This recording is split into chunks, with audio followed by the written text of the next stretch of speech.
Hi ಎಲ್ಲರಿಗೂ ನಮಸ್ಕಾರ. ನಾನು ನಿಮ್ಮ ದಯಾನಂದ್ SM ಫಾರ್ಮ್ಸ್ ಇಂದ ಕೆಂಗೂರಿ ಫ್ಯಾಟ್ನಿಂಗ್ ಬಗ್ಗೆ ತಿಳ್ಕೊಬೇಕಾದ್ರೆ ಮಿಸ್ ಮಾಡದೆ ಈ ವಿಡಿಯೋ ನೋಡಿ.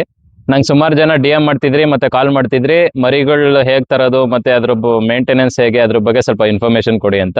ನಾನು ಈ ವಿಡಿಯೋದಲ್ಲಿ ಮರಿನ ನೀವು ಯಾವ ಸಂತೆಯಲ್ಲಿ ತರಬೇಕು, ಮತ್ತೆ ಅದನ್ನ ಎಷ್ಟು ದಿನ ಸಾಕ್ಬೇಕು, ಯಾವ ತರ ಮರಿ ಸೆಲೆಕ್ಷನ್ ಮಾಡಬೇಕು, ಅದಕ್ಕೆ ಫೀಡ್ ಖರ್ಚು ಎಷ್ಟು ಬೀಳುತ್ತೆ, ಹಾಗೂ ಅದನ್ನ ಏನ್ ರೇಟಿಗೆ ಸೇಲ್ ಮಾಡಬೇಕು ಅನ್ನೋದನ್ನ ಈ ವಿಡಿಯೋದಲ್ಲಿ ನಾನು ನಿಮ್ಗೆ ತಿಳಿಸ್ಕೊಡ್ತೀನಿ. ಪಾಯಿಂಟ್ 1, ಯಾವ ಸಂತೆ? ನಾವು ಮರಿಗಳನ್ನ ಕೂಕನ್ಪಲ್ಲಿ ಸಂತೆಯಿಂದ ತರ್ತೀವಿ. ಈ ಸಂತೆ ಪ್ರತಿ ಶುಕ್ರವಾರ ನಡೆಯುತ್ತೆ. ಏನಕ್ಕೆ ಇಲ್ಲಿ ಹೋಗ್ತೀವಿ ಅಂದರೆ, ಇದು ಏಷ್ಯಾದ ಅತಿ ದೊಡ್ಡ ಕುರಿ ಸಂತೆ, ಹಾಗೂ ಇಲ್ಲಿ ನಿಮಗೆ ತುಂಬ ಮರಿಗಳು ಬಂದಿರುತ್ತೆ, ಹಾಗೂ ಆಪ್ಷನ್ಸ್ ತುಂಬ ಜಾಸ್ತಿ ಇರುತ್ತೆ, ಮತ್ತು ಪ್ಯೂರ್ ಬ್ರೀಡ್ ಸಿಗೋ ಚಾನ್ಸಸ್ ಜಾಸ್ತಿ ಇರುತ್ತೆ. ಪಾಯಿಂಟ್ 2, ಮರಿ ಸೆಲೆಕ್ಷನ್. ಈ ಸಂತೆಯಲ್ಲಿ ನಾವು 16ರಿಂದ 19 kg ಆವ್ರೇಜ್ ವೆಯ್ಟ್ ಬರುವಂಥ ಮರಿಗಳನ್ನ ಸೆಲೆಕ್ಟ್ ಮಾಡ್ತೀವಿ. ಹಾಗೂ ಈ ಕುರಿಗಳ ಮಾರುಕಟ್ಟೆ ದರ 7,500ದಿಂದ 8,500 ಒಳಗಡೆ ನಡೆಯುತ್ತೆ. ಇದು ಮಾರ್ಕೆಟ್ ಟ್ರೆಂಡ್ ಮೇಲೆ ಡಿಪೆಂಡ್ ಆಗಿರುತ್ತೆ. ದಯವಿಟ್ಟು ರೇಟ್ ಕಡಿಮೆ ಅಂತ ಯಾರು ಸಣ್ಣ ಮರಿಗಳು ತೊಗೋಬೇಡಿ, ಯಾಕಂದರೆ ಸಣ್ಣ ಮರಿ ಬೇಗ ನಮ್ಮ ವಾತಾವರಣಕ್ಕೆ ಅಡ್ಜಸ್ಟ್ ಆಗಲ್ಲ, ಹಾಗೂ ತುಂಬ ಮಾರ್ಟಾಲಿಟಿ ಬರೋ ಚಾನ್ಸಸ್ ಇರುತ್ತೆ. ಆದಷ್ಟು 1 ಇಂಚ್ ಕೊಂಬ್ ಬಂದಿರೋವಂಥ ಮರಿಗಳನ್ನ ಸೆಲೆಕ್ಟ್ ಮಾಡಿ.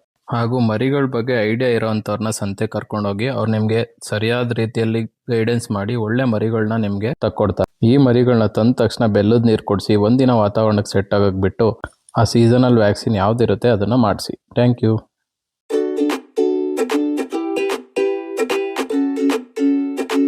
ಎಲ್ಲರಿಗೂ ನಮಸ್ಕಾರ. ನಾನು ನಿಮ್ಮ ದಯಾನಂದ್ SM ಫಾರ್ಮ್ಸಿಂದ. ಕೆಂಗೂರಿ ಫ್ಯಾಟ್ನಿಂಗ್ ಸೀರೀಸ್ನ ಪಾರ್ಟ್ 3ಗೆ ಎಲ್ಲರಿಗೂ ಸ್ವಾಗತ. Point 3, feeding management. ಮರಿ ಬಂದ ತಕ್ಷಣ ಮರಿಗೆ ಓವರ್ ಫೀಡಿಂಗ್ ಮಾಡಿ ದಪ್ಪ ಮಾಡಬೇಕು ಅನ್ನೋ ಆಲೋಚನೆನ ಬಿಟ್ಬಿಡಿ. ನಿಧಾನವಾಗಿ ಅದನ್ನ ನಮ್ಮ ಮೇವಿಗೆ ಅಡ್ಜಸ್ಟ್ ಮಾಡಿಸಿ ಪ್ರತಿದಿನ 2 ಬಾರಿ ಒಣಮೇವಾದಂಥ ರಾಗಿ ಹುಲ್ಲು ಅಥವಾ ಹುರುಳಿ ಒಟ್ಟು ಅಥವಾ ಶೇಂಗಾ ಒಟ್ಟು ಅಥವಾ ತೊಗರಿ ಒಟ್ಟು, ಇದರಲ್ಲಿ ಯಾವುದು ನಿಮ್ಮ ಕಡೆ ಸುಲಭವಾಗಿ ಸಿಗುತ್ತೋ ಅದನ್ನು ಕೊಡಿ. ಹಾಗೂ 2 ಬಾರಿ ಕಾನ್ಸಂಟ್ರೇಟೆಡ್ ಫೀಡ್ ಅಥವಾ ಕೈ ತಿಂಡಿನ ಅಭ್ಯಾಸ ಮಾಡಿ. ನಮ್ಮ ಫಾರ್ಮಲ್ಲಿ ನಾವು ಕಾನ್ಸಂಟ್ರೇಟೆಡ್ ಫೀಡ್ ಅಥವಾ ಕೈ ತಿಂಡಿನ 40% ಮೆಕ್ಕೆಜೋಳ, 40% ಬ್ರಾಯ್ಲರ್ ಫಿನಿಷರ್ ಹಾಗೂ 20% ಶೇಂಗಾ ಹಿಂಡಿ ಬಳಸಿ ಮಾಡ್ತೀವಿ. ಕಾನ್ಸಂಟ್ರೇಟೆಡ್ ಫೀಡ್ ಅಥವಾ ಕೈ ತಿಂಡಿನ ಮೊದಲ ವಾರ 150 ಗ್ರಾಮಲ್ಲಿ ಶುರು ಮಾಡಿ 30 ದಿನ ಅಷ್ಟರಲ್ಲಿ 400 ಗ್ರಾಮ್ವರೆಗೂ ಅಭ್ಯಾಸ ಮಾಡಿಸ್ತೀವಿ.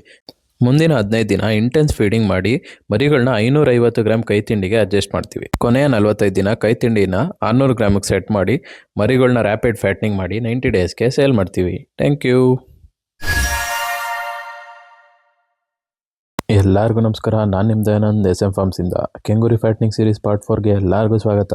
ಈ 2 ವಿಷಯ ತಿಳ್ಕೊಳ್ದೆ ನೀವು ಫ್ಯಾಟ್ನಿಂಗ್ ಕೈ ಹಾಕ್ಬಿಡಿ. Point 4, investment and profit. 17 kg average weight ಇರೋ ಮರಿನ 8,000 ಪರ್ಚೇಸ್ ಮಾಡಿದ್ರೆ 100 ಮರಿಗೆ ನಮಗೆ 8 ಲಕ್ಷ ಇನ್ವೆಸ್ಟ್ಮೆಂಟ್ ಆಗುತ್ತೆ. ಒಂದು ಕುರಿಗೆ ಒಂದು ದಿನಕ್ಕೆ 1.5 kg ಒಣಮೇವು ಬೇಕಾಗುತ್ತೆ. ಹಾಗೂ liver tonic, growth promoter, vaccine, mineral mixture ಇದರ ಕಾಸ್ಟ್ 2 ರೂಪಾಯಿ ಪರ್ ದಿನ ಬೀಳುತ್ತೆ. ಕಾನ್ಸಂಟ್ರೇಟೆಡ್ ಫೀಡ್ ಪ್ರೈಸ್ ಬಂದು ನಿಮಗೆ 30ರಿಂದ 33 ರೂಪಾಯಿ ಪರ್ kg ಬೀಳುತ್ತೆ. ಮೊದಲನೇ ತಿಂಗಳು ನಿಮಗೆ ಕಾನ್ಸಂಟ್ರೇಟೆಡ್ ಫೀಡ್ 392 ರೂಪಾಯಿ ಪರ್ ಮರಿಗೆ ಬೀಳುತ್ತೆ. ಹಾಗೂ 2ನೇ ತಿಂಗಳು 480 ರೂಪಾಯಿ ಪರ್ ಮರಿಗೆ, ಹಾಗೂ ಕೊನೆ 30 ದಿನ ನಿಮಗೆ 576 ರೂಪಾಯಿ ಒಂದು ಮರಿಗೆ ಬೀಳುತ್ತೆ. ಬ್ರೇಕ್ ಡೌನ್ ಸ್ಕ್ರೀನ್ ಮೇಲೆ ಹಾಕಿದ್ದೀನಿ, ಸ್ಕ್ರೀನ್ ಶಾಟ್ ತಗೊಳ್ಳಿ. ಸೊ ನಿಮ್ಗೆ 90 ದಿನಕ್ಕೆ ಒಂದು ಮರಿಗೆ ಕಾನ್ಸಂಟ್ರೇಟೆಡ್ ಫೀಡ್ ಖರ್ಚು 1370 ರೂಪಾಯಿ ಬೀಳುತ್ತೆ. ಟಾನಿಕ್, ವ್ಯಾಕ್ಸಿನ್, ಮಿನರಲ್ ಮಿಕ್ಸರ್ ಖರ್ಚು ನಿಮಗೆ 90 ದಿನಕ್ಕೆ 180 ರೂಪಾಯಿ ಬೀಳುತ್ತೆ. 2 ಸೇರಿ ಒಂದು ಮರಿಗೆ 90 ದಿನಕ್ಕೆ 1550 ರೂಪಾಯಿ ಖರ್ಚು ಬರುತ್ತೆ.